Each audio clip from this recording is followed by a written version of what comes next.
sampai 237 itu berbicara tentang perkawinan, perceraian dan penyusuan. Maka menika saya potong dari 220 sampai dengan 225 karena ini adalah tentang perkawinan.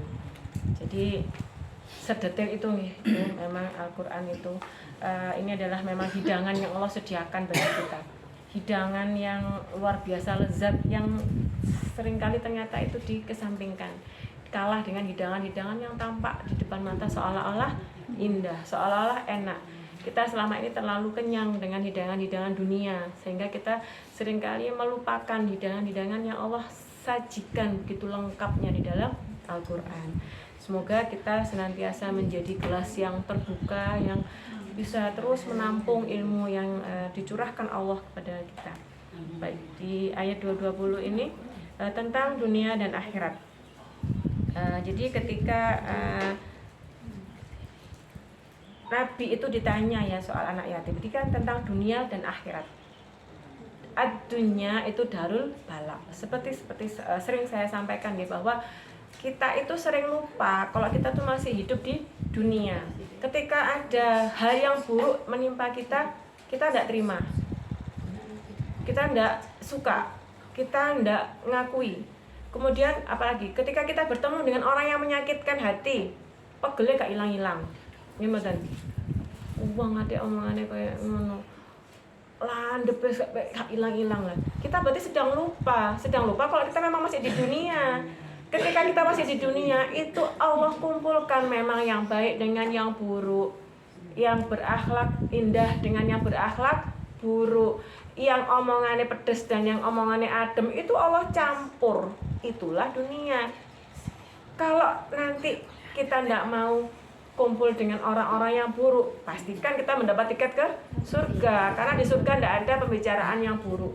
Di surga tidak ada pembicaraan yang nganyel nih hati. Kalau sekarang itu jenengan menjumpai orang yang omongannya nganyel nih, ini wajar karena kita masih di dunia. Kalau kita sudah tidak di dunia lagi, ya nggak ada omongan yang nganyel. Maka tentang dunia dan akhirat, itulah kesadaran kita senantiasa di dalam hati kita ya, bahwa kita tuh masih di dunia. Maka semua hal yang buruk itu adalah konsekuensi hidup di dunia. Tidak ada yang enak toh, tidak ada yang gak enak toh. Jadi ketika kita sedang enak, itu kita yakin bahwa semua akan dipergilirkan. Jadi ketika nanti kita sedang mengalami enak, sedang di puncak, sedang di atas, sedang dalam kondisi yang lapang, ketika sewaktu-waktu Allah rubah kondisi itu, kita tidak nangis darah gitu. Karena apa? Ya sudah tahu bahwa inilah di dunia dipergilirkan hari-hari yang indah, hari-hari yang menyedihkan itu dipergilirkan terus. Tinggal kita bagaimana menyiapkan diri kita. Jadi dalam kuadran mental itu ya Bu, ada begini. Orang itu dibedakan dua. Orang yang sedang bahagia. Orang yang sedang bahagia itu juga ada dua kemungkinan lagi. Orang sedang bahagia itu dia akan membahagiakan orang lain, atau dia akan tidak peduli dengan orang lain. Jadi orang yang sedang dalam kelapangan itu ada yang dengan kelapangannya itu dia mempermudah urusan orang lain, membahagiakan orang lain. Tapi ada juga yang dengan di kondisi lapangnya, di kondisi yang menyenangkannya itu dia justru tidak peduli dengan orang lain. Dua-duanya pilihan. Karena memang di dunia ini Allah memberikan senantiasa dua pilihan. Tergantung kita memilih yang mana. Pilihan kita tergantung pada berapa besar iman kita, berapa banyak ilmu yang kita serap. Ini yang mempengaruhi kita mau milih yang mana. Jadi orang yang membahagiakan orang lain atau jadi orang yang gak peduli dengan orang lain di kondisi lapang kita. Kemudian di kondisi yang kedua, kondisi sumpek. Kondisi sumpek ini ada juga orang yang masih berusaha untuk memikirkan orang lain, membahagiakan orang lain, dan ada juga yang gak ngurus, aku deh sumpek kok kon ngurusi wong liya. Nggih. Kita pernah ya berada dalam dua-duanya ini. Dalam kondisi dua-duanya ini kita pernah semua. Kita ya sering. Kinten-kinten di seringnya niku sering memilih yang mana? Gak open, gak ngurus, aku seneng-senengku dhewe. Satu. Yang kedua, aku ya sumpah kok dadak kon ngurusi wong liya. Ini yang kebanyakan. Kita menuntut ilmu tidak untuk menjadi orang kebanyakan. Rugi kalau kita cuma sudah menuntut ilmu tapi masih menjadi orang yang kebanyakan, itu rugi. Karena apa? Berarti tidak ada bedanya. Dulu seperti itu, oke, enggak apa-apa. Tapi setelah itu, setelah kita tahu ilmunya, maka yang harus kita lakukan apa? Kita itu harus dalam kuadran yang positif. Itu apa, Mbak? Dalam kondisi lapang kita membahagiakan orang lain. Oh, Mbak Sri, monggo. Ngajeng mriki kosong jejer kula.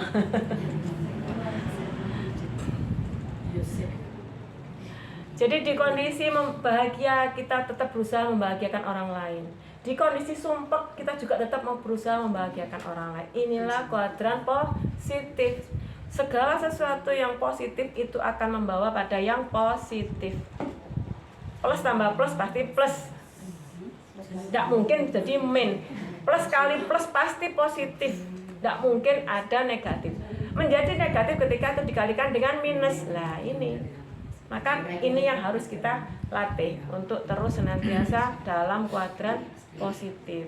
Nah, kemudian waktu itu Nabi Muhammad ditanya tentang anak-anak yatim.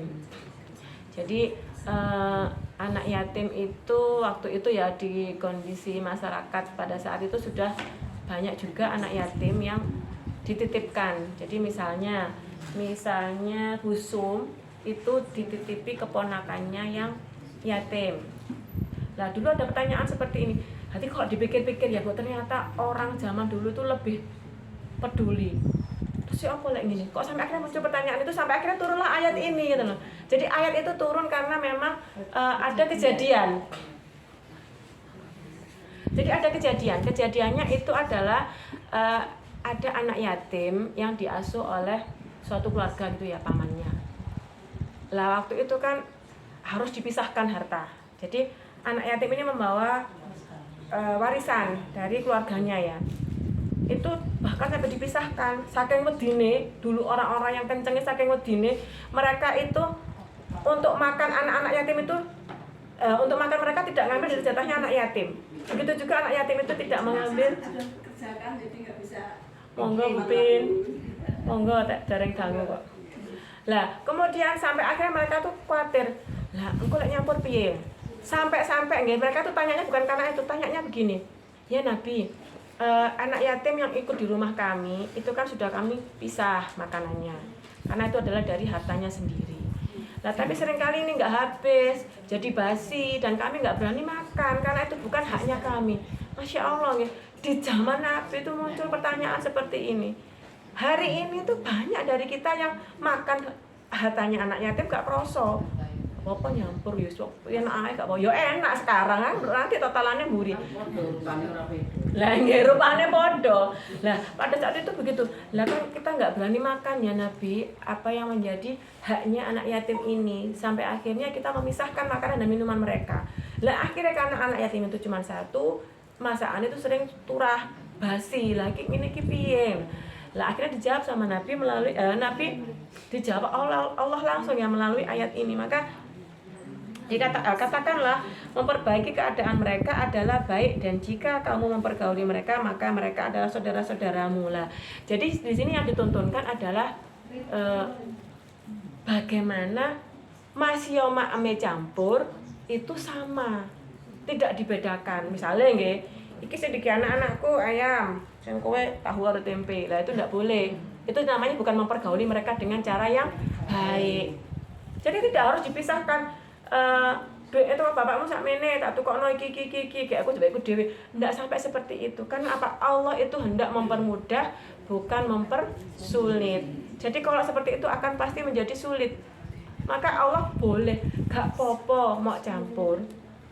Angger podo karo apa sing mau maem. Jadi inilah yang menjadi poin pentingnya. Betapa Islam itu ternyata Masya Allah sedetil itu sampai mengatur soal anak yatim. Jadi di anak yatim itu memang kalau kita menggunakan hartanya secara zalim juga nanti ancamannya adalah ini ya, di surat An-Nisa ayat 10. Sesiapapun yang memakan harta anak yatim dengan zalim akan masuk neraka yang menyala-nyala. Jadi zalim niku kan lawannya adil nih. Kalau tidak menggunakan harta anak yatim itu dengan cara yang adil, itu akan dimasukkan ke dalam api neraka yang menyala-nyala, ya Allah. Jadi memang ancaman itu luar biasa seperti ini. Pembagian ransom. Iki ambek nggih kaki kula sing terbakar sih. Dereng nggih. Nggih, pun mboten napa-napa. Jadi inilah yang membuat pada saat itu mereka itu sudah muncul ketakutan bagaimana cara mempergauli mereka dengan cara yang benar. Nah, ini dilanjutkan dengan Allah mengetahui orang yang berbuat kerusakan dan yang berbuat kebaikan. Jadi Allah itu tahu, Bu, hati terdalam kita. Kalau kayak saya gini nih kan saya enggak tahu nggih apa yang di dalam hati jenengan, bersitan hati yang di dalam paling dalam itu kan saya enggak tahu. Apakah jenengan itu menerima apa yang saya sampaikan atau ternyata itu ada penolakan, kan saya tidak tahu. Nah, sementara Allah itu tahu sampai dengan hati yang terdalam. Jadi kalau kita tuh mengasuh anak yatim itu dengan modus, misalnya modus ya, oh anak bocah iki warisannya oke. Tak openane ae.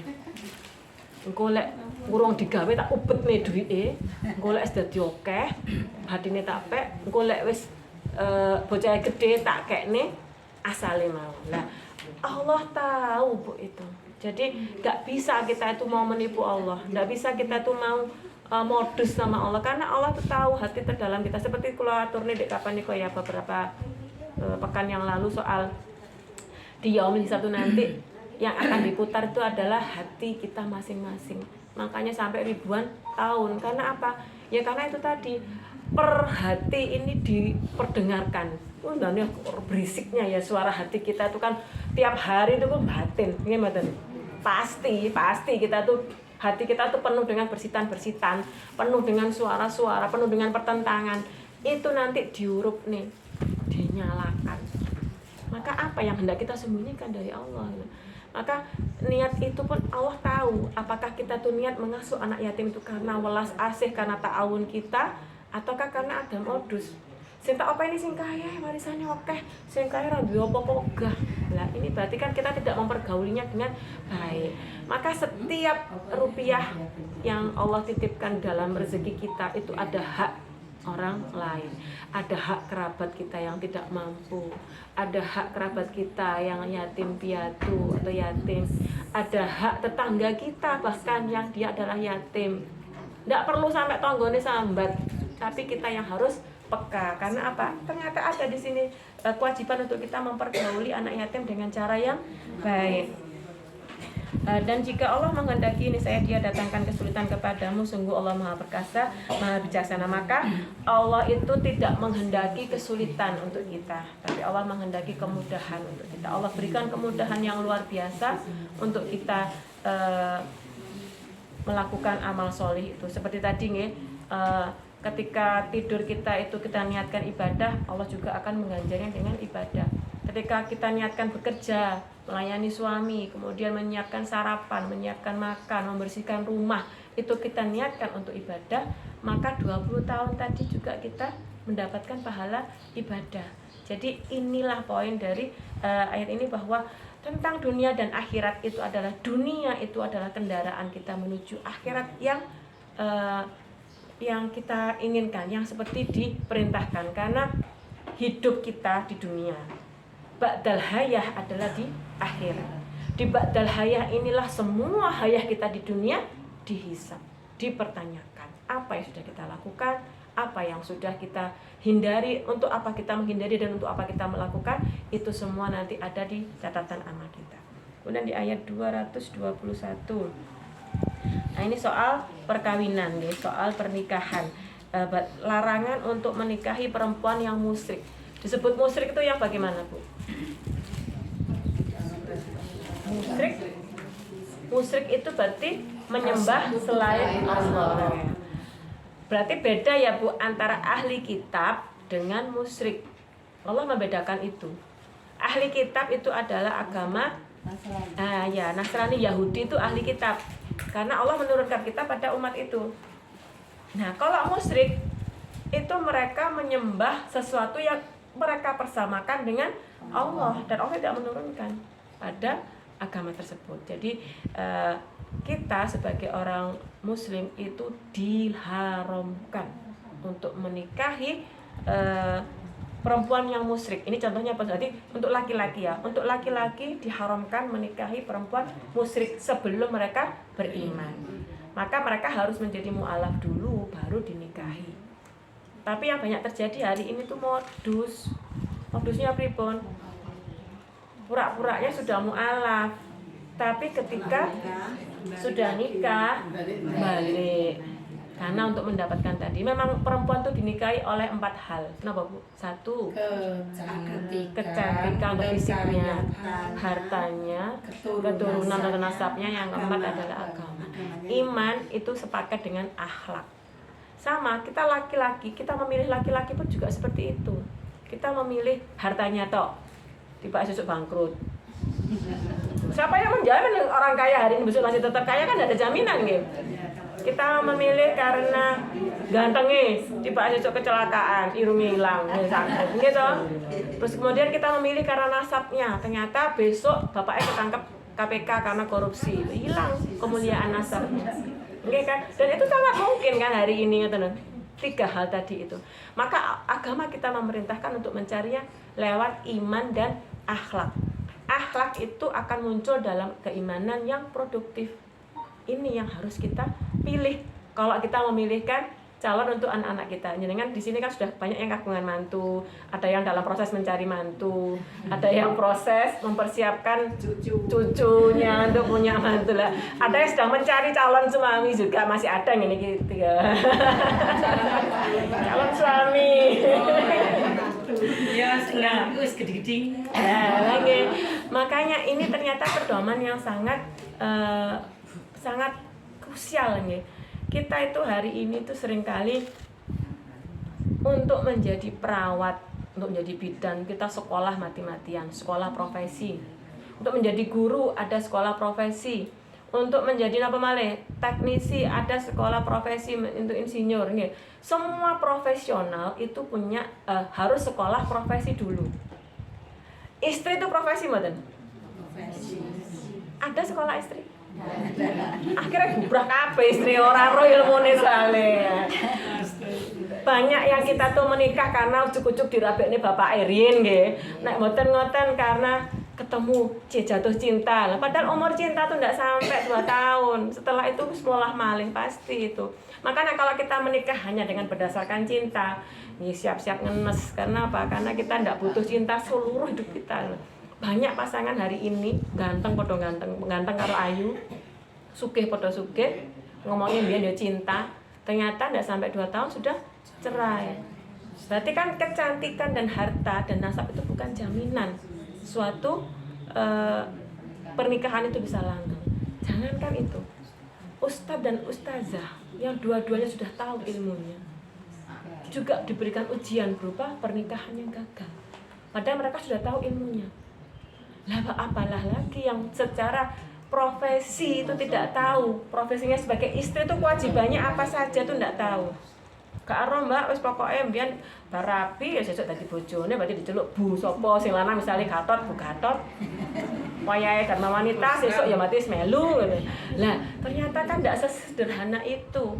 Kita itu lebih concern, lebih khawatir profesi kita di dunia. Tadi ya dokter, dosen, kemudian perawat, bidan, itu kita concern untuk memperoleh sertifikat profesi atau pendidikan profesi. Tapi untuk istri kita tuh kayak wis kok ya iso-iso dhewe. Engko lak ya biasa iso-iso dhewe. Lah akhirnya inilah secara otodidak yang tanpa ilmu ini akhirnya melahirkan anak-anak ya wis syukur ngono kuwi ae.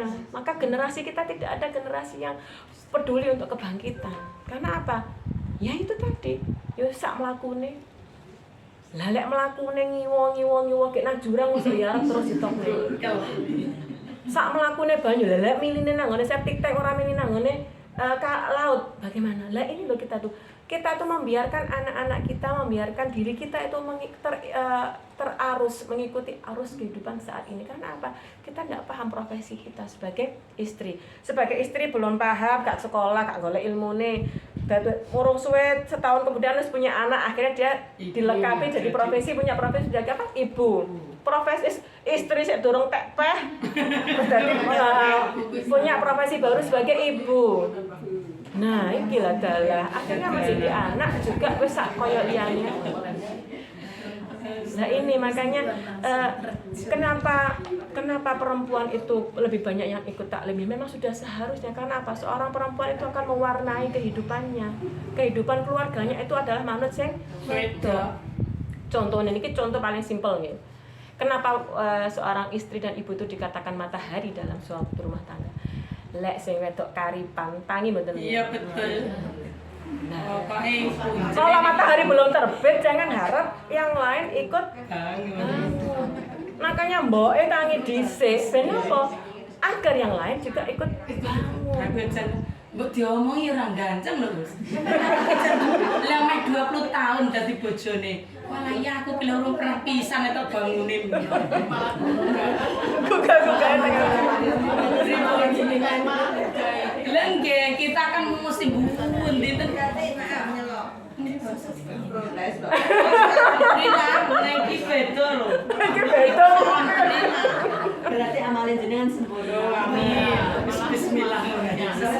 Nah itu loh, makanya memang seorang perempuan itu adalah matahari bagi rumahnya masing-masing. Dan ini itu adalah profesi seorang istri sekaligus ibu. Dan ternyata hari ini semakin banyak yang tidak paham secara profesi istri niku wau. Akhirnya karena nggak tahu, nggak punya ilmunya, bendino bengkerengan karo maratuwa, bendino tukaran karo dulure ipar. Lek mboten ngoten kalau bojone meh bendino nesu-nesuan. Lah ini itu berarti kita tuh menjadikan balak, mendatangkan balak sendiri bagi kehidupan kita. Karena apa? Ketidakpedulian kita untuk ilmu, ketidakpedulian kita pada hidangan yang Allah sediakan di dalam Al-Qur'an. Nah, ini makanya tidak sesederhana itu soal menikah itu. Maka ketika kita lupa atau lalai menanamkan nilai ini ke anak-anak, anak-anak akan mencari nilai-nilai yang lain di luar. Yang di luar apa yang ditawarkan? Sinetron. Nah, satu, boleh bojo sing ganteng sing ayu. Nggih mboten? Nomor loro sing sugih. Nggih ta? Sing anake direktur. Nggih ta? Wis ngono wae sinetron. Itu yang dicontohkan. Makanya ketika kita lalai menanamkan nilai-nilai agama kepada anak-anak kita, mereka akan pasti mencari nilai-nilai di luar. Dan nilai-nilai itu sekarang terserak bebas di sosmed, di televisi, di apa lagi? Di jalan. Di jalan ruwe lek ngoncengnya cewek sik seragaman iku keren duwe pacar, payu cah payu jenenge. Ya lho. Ya mboten, payu cah ngene iki jenenge. Lah akhirnya apa? Mereka pasti ketika kita tidak memberikan suatu nilai yang baik, mereka akan menerima nilai-nilai yang lain, apakah itu baik ataukah buruk. Karena memang otak manusia itu didesain hanya bisa menerima satu hal. Ketika kita lupa menaruh yang baik, maka yang akan masuk adalah yang buruk. Nah ini karena kita tidak paham tadi profesi kita sebagai istri. Kalau nulis pekerjaan ibu, cuwilik ibu rumah tangga, karo minder, karo mengkeret. Padahal ini profesi juga, Bu. Tapi kita yang menganggap itu bukan profesi. Kenapa? Kita tidak mengupayakan menjadi seorang istri yang profesional. Akhirnya apa? Akhirnya suami ketok sekretarisnya profesional, ketok ini seger. Ini kalau di kota, di sini mboten, di kota. Jadi makanya inilah kenapa di kota Bu mboten teng Balong. Nek teng Balong mboten. Oh, Balong kota. Tangane wong Karangpati ya sana. Lah nggih berarti tadi ya jelas larangan untuk menikahi wanita-wanita musyrik.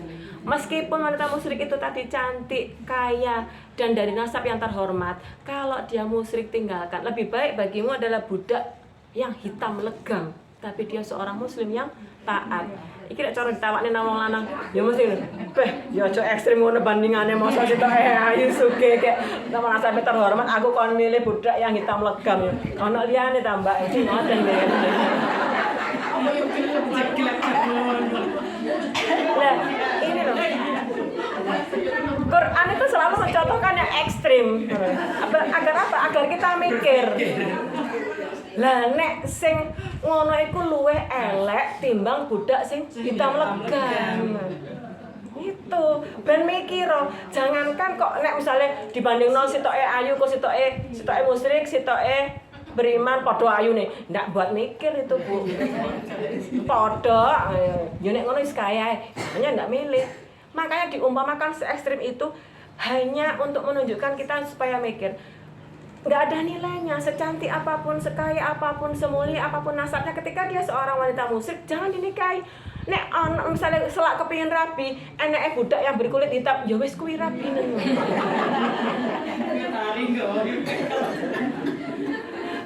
Sampai se-ekstrem itu. Berarti kan ini menunjukkan bahwa keharaman menikahi wanita musyrik itu benar-benar ojo ditulis, ojo disenggol sebelum dia muslim, sebelum dia menjadi beriman. Ini kalau di komunitas mu'alaf itu nggih, banyak memang teman-teman saya yang concern di situ itu cerita ketika ada dua pasangan yang mau menikah dan konsultasi itu dikasih waktu 6 bulan tes-tesannya. Selama 6 bulan itu memang si perempuan ini itu benar-benar memang mau masuk Islam. Selama 6 bulan itu dia akan grafiknya meningkat. Lah tiba wong iki mau Qur'an wau ben iso dirabi niku wau, dia pasti akan merotol karena apa? Berat, Bu, untuk menjadi muslim itu bagi orang-orang musyrik. Ketika dia harus menutup semua auratnya, ketika dia harus bertakzim pada suaminya. Nah, apalagi hari ini nggih, Bu. Hari ini tuh kecenderungannya pakai baju yang minimalis bahan. Dulu saya masih ingat ya. Yang kita dulu itu orang itu pakai rok itu masih di bawah lutut. Terus lengan juga normal nggih sak menten, pakai ada kerahnya itu kalau misalnya anak-anak SMA zaman dulu tahun 80-an lah. Saya suwi lengannya Sabrina. Sing lebar niku nggih, pundake lebar. Nek dikebakene ketok BH-ne. Kayak ngaten niku usume di kampus-kampus hari ini. Nyun sewu nggih, tali branya itu pakainya warna-warni. Pakai dia bra yang merah, pink, hijau, biar kelihatan mencolok. Lah, ini loh makanya hari ini itu ya Allah, itu tadi terlihat oleh anak-anak kita yang laki-laki. Maka kalau kita tuh lupa menanamkan untuk menundukkan pandangan bagi anak laki-laki kita, di sini ikut ndelok ngene ibu, pemandangan indah ini. Nah, ini makanya dan orang-orang musyrik itu kan tidak punya aturan tentang bagaimana dia bergaul, bagaimana dia berpakaian, tidak ada aturan seperti itu.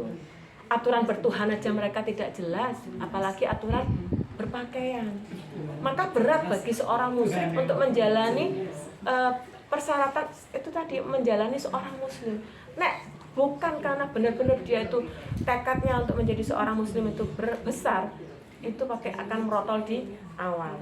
Nah, bedanya dengan ahli kitab, lah ini ada ya memang beberapa pendapat yang menyatakan misalnya menikah Kristen Nasrani dengan Islam itu kalau laki-lakinya muslim dia boleh menikahi wanita Nasrani, tapi tidak boleh sebaliknya. Karena apa? Seorang laki-laki Nasrani tidak boleh menikahi perempuan muslim.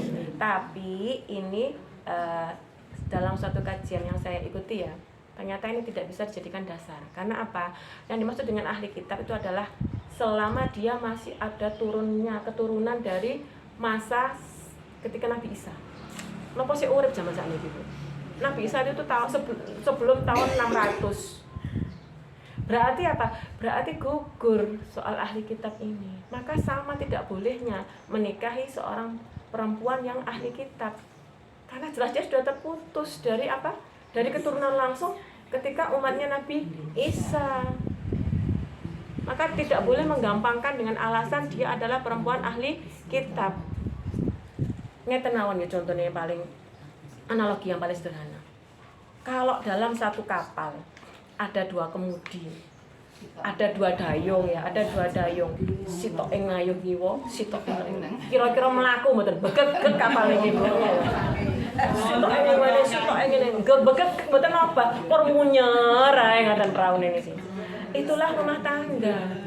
Ketika tidak ada satu qawamah yang kuat yang itu akan membawa mahlige itu kapal itu menuju pada surga. Nggih mboten teko pundi-pundi kok umek kayak teng mriku srek.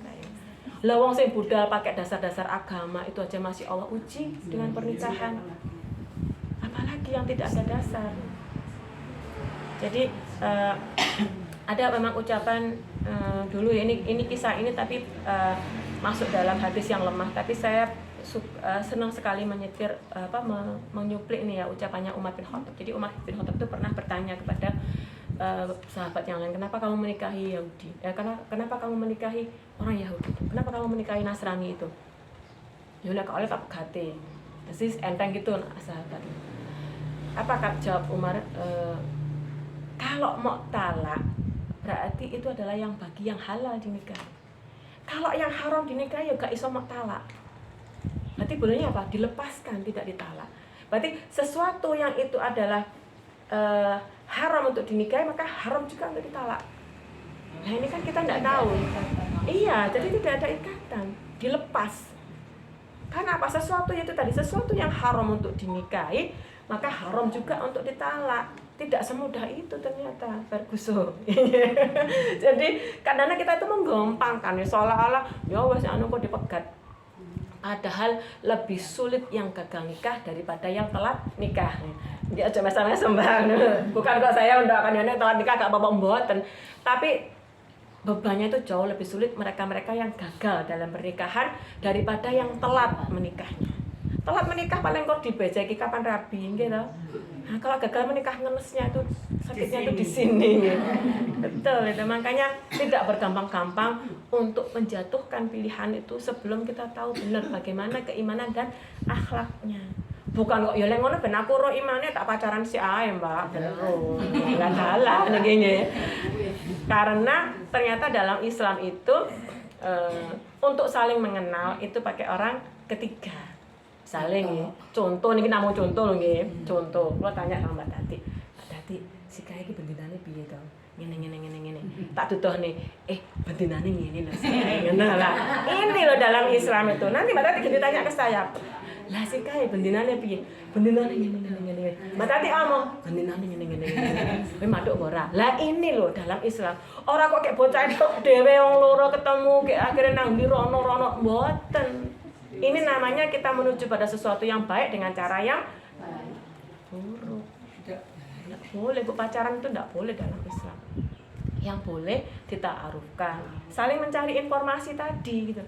Itu tadi, jadi kita menunjukkan informasi sebanyak-banyaknya itu boleh, biar tahu, biar punya gambaran bagaimana calon suaminya nanti, bagaimana calon istrinya nanti. Jangan anak dua suruh lunga dhewe ngono nang ngobel ngono tak sangoni. Wah, kula niki omong soalnya memang ada yang sampai seperti itu. Karena enggak ngirim barang rono tak bensini. Nah, ini loh kadang-kadang kita tuh. Nah, betul. Kadang-kadang kita itu karena ketidaktahuan kita tentang bagaimana syariat itu, jadinya akhirnya profesi kita sebagai istri dan ibu itu menjerumuskan seisi rumah. Jadi makanya tadi saya aturkan itu ya bahwa memang ilmu ini tuh Allah sediakan, kitanya yang ngelepeh karena rumah saya mboten enak, biasa makannya sirup, minumnya sirup, dikasih jamu brotowali ngepeh. Nah seperti itulah syariat bagi orang-orang yang tidak bisa menundukkan hawa nafsunya. Kenapa Allah izinkan setan itu menggoda manusia sampai terserah mau jerumusno kabeh menungso nang neraka ya ora apa-apa. Allah kan menjawab seperti itu. Ternyata Allah hadirkan setan itu memang untuk menguji kita seberapa kuat kita itu mendidik hawa nafsu ini. Delok gantenge wong kuwi rek tibake telepon ngejak. Iki contohnya untuk cewek-cewek tok lho, Bu sing ibu mboten lho nggih. Niki contoh sing telung cewek niki lho. Ditanyakan oleh laki-laki, "Soge ganteng, anake Pak Camat piye cangkep men ngene." Tibake ya lulusan pondok kuwi ya cocok lulusan pondok, wah bocahe sopan. Nakokne aku, misalnya nakokne seseorang yang nakokne sing sik bujang niku. Lah pun seklepek-klepek ngoten niku nggih. Dijak pisan budal ae gitu. Lah kalau ndak punya ilmunya budal, dijak iya. Kalau sudah punya ilmunya maka tidak boleh ada berduaan dua orang yang bukan mahramnya tanpa orang ketiga. Karena kalau enggak gitu yang ketiga adalah setan. Yang setan ini tugasnya memang ngujuk-ngucuki untuk nuruti hawa nafsu, memperturutkan syahwat. Nah inilah makanya sedetil itu Allah mengatur soal pernikahan, karena dari pernikahan inilah akan dihasilkan anak-anak, generasi-generasi muslim yang akan terus menjaga agama ini. Lah hari ini ketika kita lalai dalam pernikahan anak-anak kita, maka itu akan kelalaian berkepanjangan. Anake gak bener, engko duwe anak putune gak bener, engko putune rabi manen dadi buyut-buyute gak bener. Nah, untuk bilang karena apa? Karena kita lupa menanamkan pemahaman soal pernikahan sejak awal ini di keluarga kita. Taruhlah kita dulu jadi istri itu belum profesional, tapi terus harus kita asah, karena kita bertanggung jawabkan lagi besok, Bu. Rian darah ngertos ya Allah, tapi saat ini kula pun tenanan ya Allah, kula pados ilmu dadi bojo sing bener niku pripun. Inilah yang harus kita terus tanamkan di dalam hati kita. Nah, kemudian niki nggih hamba saya sedangkan Allah lain. Mereka mengajak ke neraka. Betul. Pernikahan yang beda agama itu tidak akan membawa pada kebaikan. Karena apa? Ya ini wow. Sitok nyawa sitok nengen, akhirnya kapalnya kor usek kae, tidak akan membawa kepada kebaikan. Sedangkan Allah mengajak ke surga dan ampunan dengan izinnya. Allah menerangkan ayat-ayatnya kepada manusia agar mereka mengambil pelajaran. Nah, yang dibilang mengambil pelajaran itu berarti hanya untuk orang-orang yang berakal. Tidak punya akal tidak bisa mengambil pelajaran. Nggih mboten. Mboten nanti ditanya wong ngeten sekolah gitu. Nah, mboten sakit apa? Akalnya tidak berfungsi. Lah hari ini banyak orang-orang yang tidak bisa mengambil pelajaran karena apa? Hatinya yang tertutup, gelasnya bocor, gelasnya penuh, akhirnya tidak bisa masuk apapun, pelajaran apapun tidak ada yang bisa masuk. Maka ini menjadi muhasabah bagi kita ya, bagaimana kita memposisikan gelas di dalam hati dan akal kita. Apakah dia bocor, apakah dia penuh, apakah dia tertelungkup, jangan-jangan. Nah ini kita sendiri yang tahu, bukan kita menilai orang lain, tapi kita menilai diri kita sendiri. Nah kemudian di ayat selanjutnya tentang haid. Nah ini haid ini asbabun nuzul dari ayat ini itu adalah dari Anas radhiyallahu anhu. Orang Yahudi itu jika istrinya haid maka wanita itu tidak diberi makan dan tidak digauli di rumahnya, disendirikan, Bu. Jadi di orang-orang Yahudi itu zaman dulu itu punya rumah kayak kandang wedhus ya. Kayak kandang. Jadi tempat itu jauh dari rumahnya, itu buat naruh istrinya kalau sedang haid. Jadi kalau istrinya haid itu diungsekno, kotor katanya. Nah, sementara orang Nasrani tidak ada bedanya memperlakukan apakah istrinya itu haid atau tidak. Kumpul-kumpul ae. Kemudian meskipun sedang haid tetap. Kenapa? Orang Nasrani tidak membedakan apakah si istri itu sedang haid atau tidak. Di dua kondisi yang ekstrim inilah Islam hadir, turunlah ayat ini. Boleh nyenggol bojone. Yo jaan maem sak omah yo gak apa-apa, gak kok nek rabies kesenggol nek wong haid mboten ngono lho. Nggih. Jadi kalau orang Yahudi itu kan disendirikan, wong haid didohno. Enggak, karena Nabi pun dulu ketika Aisyah itu haid, Nabi tetap tidur satu selimut dengan Aisyah. Bahkan pernah gamisnya itu kena darah haidnya Aisyah yang ketika itu sedang banter-bantere. Nggak kayak sekarang ya Bu, ada model-model yang extra night, extra long itu ya, dulu belum ada. Jadi ketika Aisyah itu kan memang masih muda, ketika haid itu pas deres-derese itu sampai bocor, nyek kena gamisnya Nabi. Apa yang Nabi lakukan? Apa kayak digurak bojone ngalih? Mboten. Nabi mencuci gamisnya yang kena darah itu tok. Mboten kok langsung diudari kabeh kayak dikum apa dibuak, mboten. Dicuci yang kena darah haid itu tadi sampai bersih. Setelah bersih dipakai lagi Nabi untuk sholat. Jadi kan betapa mulianya seorang wanita di dalam Islam itu. Ketika haid bukan kok dijauhkan, tetap bergauli di dalam rumah. Maksudnya tetap ya makan bareng, tetap dalam satu rumah itu misalnya nonton TV bareng, mboten kok didewekne, mboten. Turu pun ya oleh bareng sak selimut bahkan Nabi waktu itu nggih dengan Sayyidah Aisyah. Nah, maka dari sini betapa nggih kalau kita itu benar-benar mau membuka mata hati kita, Masya Allah. Ini bukan agama warisan. Ini agama yang benar-benar saya inginkan dan saya butuhkan. Tidak ada agama lain yang lebih indah memuliakan dan memperindah seorang wanita daripada Islam. Karena dari dua contoh ekstrim tadi itu. Maka Kalau kita sudah menyadari bahwa saya sudah tidak menjadikan Islam ini sebagai sekedar agama warisan, tapi juga sebagai agama yang benar-benar saya pilih dengan akal dan hati saya yang sangat jernih. Nah, kalau sudah seperti itu, maka kita akan menjalankan syariat itu dengan apa? Dengan ikhlas, dengan kesadaran penuh. Nah, kalau sudah ikhlas dan sadar penuh, pasti insya Allah akan istiqomah. Karena mereka yang tidak istiqomah itu karena apa? Belum tek sadar dan belum tek ikhlas. Ketemu ya kunci nih tiba ternyata kenapa kita tidak istiqomah? Ya itu tadi, karena kita belum menggunakan akal kita maksimal dan belum menggunakan keikhlasan kita, hati kita itu dengan sepenuhnya. Makanya sok nggak ini kopi enak, sok-sokan yo gak enak. Tergantung kondisi hati. Hati ini lego, kopi ini wangun, enak bu, kopi ini mantep. Saya sok pas pegel, rasanya ra karu-karuannya empyeng. Lah ini ternyata. Ternyata itulah tidak istiqomah karena ternyata kita itu belum ikhlas sepenuhnya dalam melayani suami kita. Nah, ini kemudian ya di sini betul, apabila mereka telah suci, campurilah mereka sesuai dengan ketentuan yang diperintahkan Allah kepadamu. Sudah selesai ya tadi bahwa bedanya antara tadi Islam dengan yang nah ini nggih, apabila mereka telah suci, campurilah mereka sesuai dengan ketentuan yang diperintahkan. Ketentuan yang diperintahkan itu di dalam Islam bolehnya nyun sewu nggih Bu, jima itu hanya di farji. Farji itu apa? Kemaluan perempuan. Maka tidak di tempat yang lain. Maka mereka yang melakukan jima itu bukan di farji, itu dianggap melampaui batas. Jadi jangan orang-orang yang tidak mensyukuri apa yang Allah tetapkan itu mereka akan cenderung untuk liar, memperturutkan syahwat. Bosen lewat kono dadan jalan coba jalan-jalan yang lain lah. Ini hari inilah yang menjadi sumber kerusakan. Karena apa?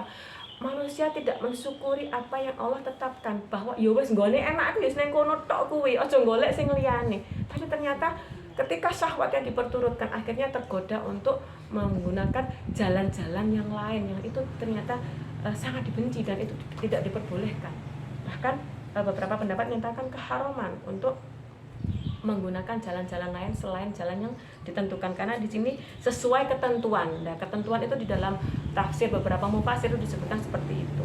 Maka Allah menyukai orang-orang yang tobat dan menyukai orang-orang yang menyucikan diri. Jadi kita tuh mencari ilmunya itu adalah dalam rangka untuk terus menyucikan diri kita, menyucikan akal kita, menyucikan hati kita. Untuk apa? Untuk bisa terus bisa mendapatkan ilmu-ilmunya Allah. Kemudian di 223 ini terkait istri-istrimu adalah ladang bagimu, maka datangilah ladangmu itu kapan saja dengan cara yang kamu sukai. Jadi ini asbabun nuzulnya itu pada saat itu di orang-orang Yahudi itu ya, kalau mendatangi istrinya dari belakang, matanya anaknya juling. Nah, sampai sedetail itu ya, Allah langsung turunkan surat ini, apa ayat ini. Juling itu pripun nggih? Pripun Bu bilek juling? Kero nggih. Kero lah itu kalau menurut orang Yahudi karena mendatangi istrinya dari belakang. Padahal disebutkan di sini jelas nggih. Istrimu adalah ladang bagimu. Jadi arep mau nekani itu maksudnya kan wis teko mburi, teko ngaruh, teko sak sirmu isine kan ngoten nggih. Itu diperbolehkan bagi laki-laki dengan cara yang kamu sukai. Dan utamakanlah yang baik untuk dirimu. Jadi yang baik itu berarti kan yang ma'ruf. Tetap dengan cara-cara yang ma'ruf.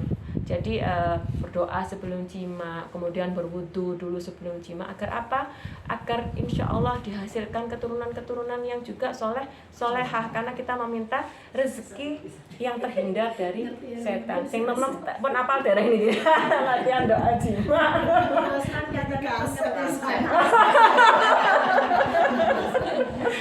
Sampai pun lali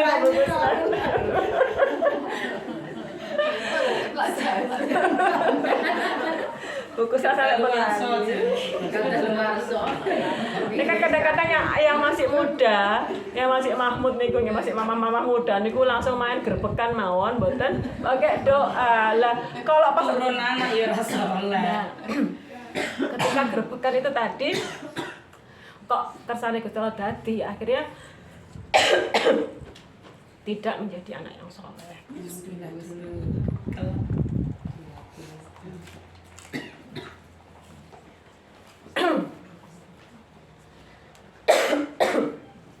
ini batuk memang beberapa hari ini. Matikan saya. Aku kayak suwi batuk.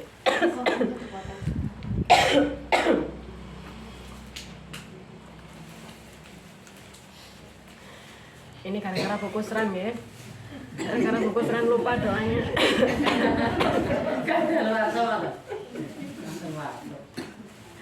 Ya, baik dilanjutkan. Cara dan utamakanlah cara yang baik ya. Bertakwalah kepada Allah dan ketahuilah bahwa kamu kelak akan menemuinya. Dan sampaikanlah kabar gembira kepada orang yang beriman. Jadi kabar gembira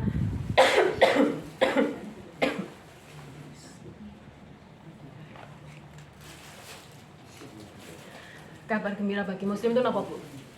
Surga, ridhonya Allah, kemudian kehidupan yang menyenangkan. Ini adalah kabar gembira. Jadi di surga yang enak itu di dunia pasti juga sudah diberi DP. Maka orang-orang mukmin itu di dunia pun mereka merasakan hati yang lapang, tenang. Tadi disebutkan di sini di ayat mundur sedikit ke 222 ya, mutatohirin. Orang-orang yang senantiasa menyucikan diri. Maka orang-orang yang senantiasa menyucikan diri itu seperti people tahu di mana salahnya. Rumangsa salah titik ke age-age diresi istighfar.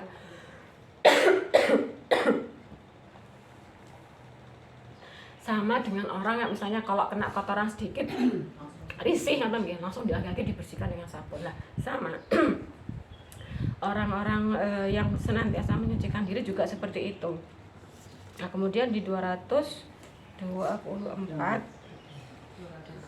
ya 224. Dan janganlah kamu jadikan nama Allah dalam sumpahmu sebagai penghalang untuk berbuat kebajikan, bertakwa dan menciptakan kedamaian di antara manusia. Jadi melarang bersumpah dengan mempergunakan nama Allah untuk tidak mengerjakan yang baik. Contohnya niki ya, demi Allah saya tidak akan membantu anak yatim. Nah, ini ketika diucapkan haruslah dilanggar dengan membayar kafarat. Nah, ini ada contoh kisah ya. Zaman Nabi dulu itu pernah sama Sayyidah Aisyah itu safar. Nah, Aisyah minta berhenti ke rombongan. Nabi berhenti dulu, perutku sakit, mandek, ngeten nggih rombongan. Terus yang waktu itu kan ketika istri Nabi ikut itu kan ditaruh di atas unta, ada tandu di atas unta, ditutupi. Itu istri Nabi di tempat seperti itu. Sing nggawa untane niku kan krasa ketika pun ngep ngeten nggih. Lah, itu Aisyah tuh sudah naik. Sudah krasa ngep ngeten nggih. Terus tibake dhek iki Mas, lho, aduh, kalungku dari Nabi keri. Age-age turun. Karena waktu itu Aisyah itu mencolot. Jadi tidak terlihat dia turun. Nah, Aisyah mencolot. Rombongan tetap berangkat, tetap pulang ke Madinah.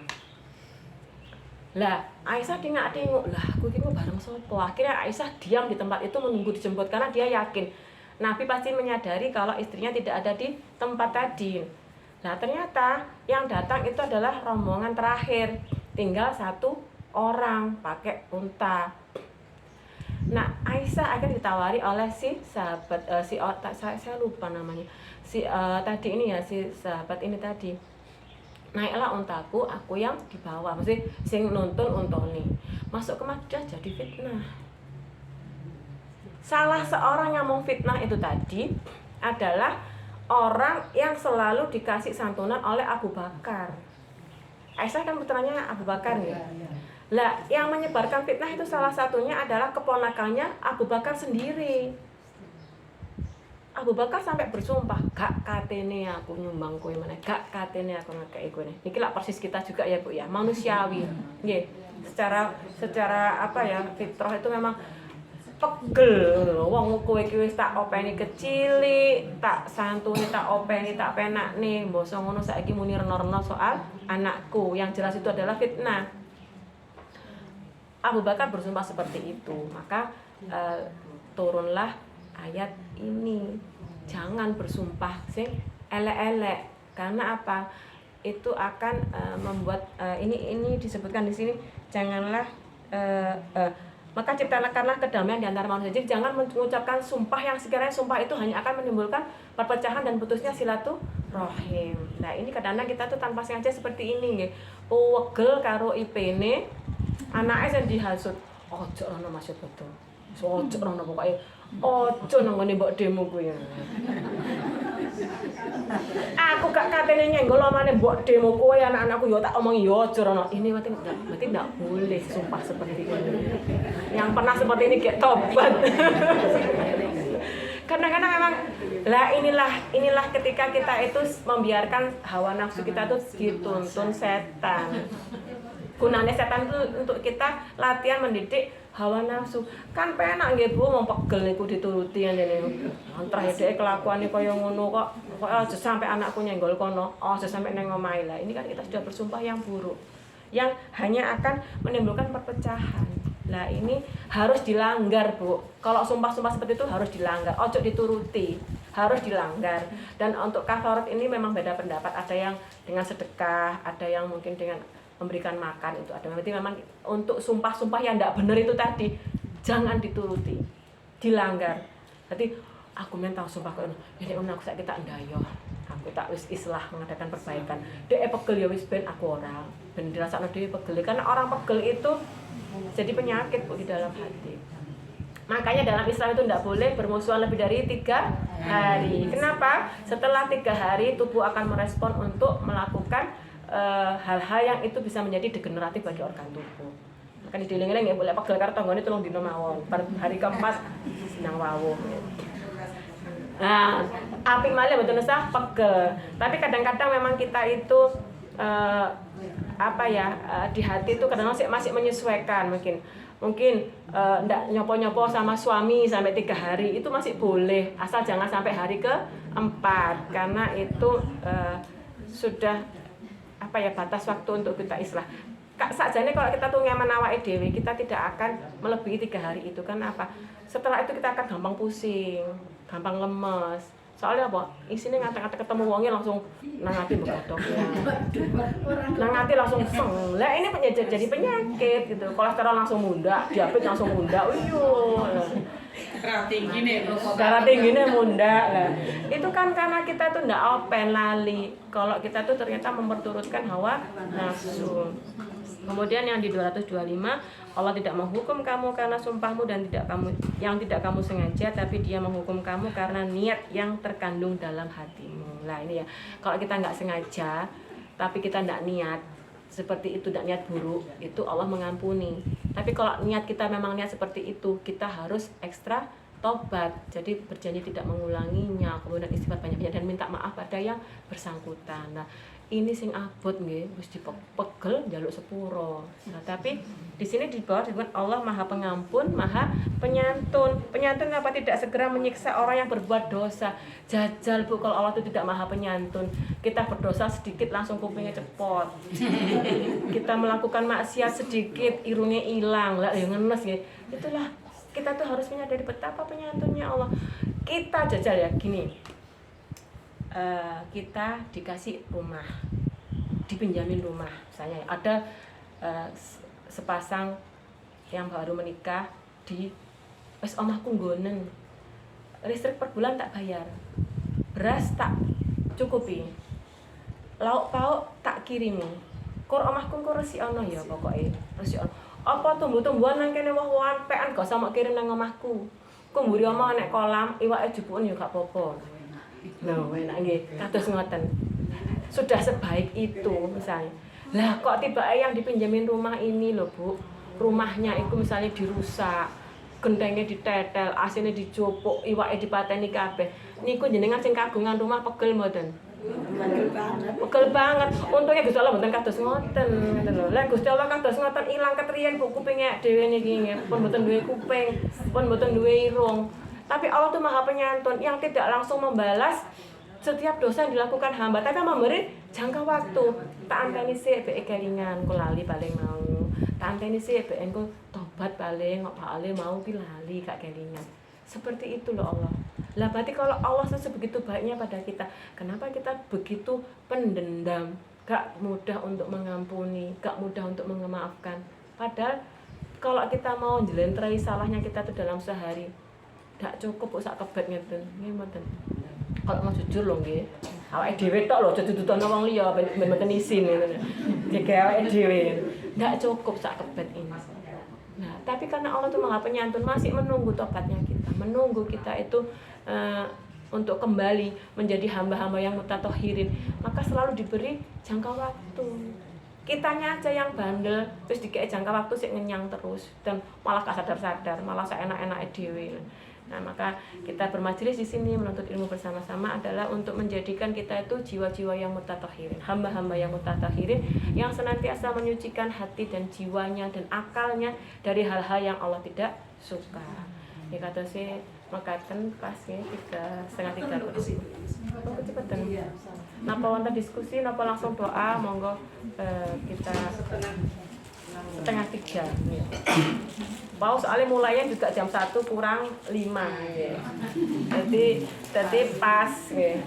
Monggo tak kati ditutup doa.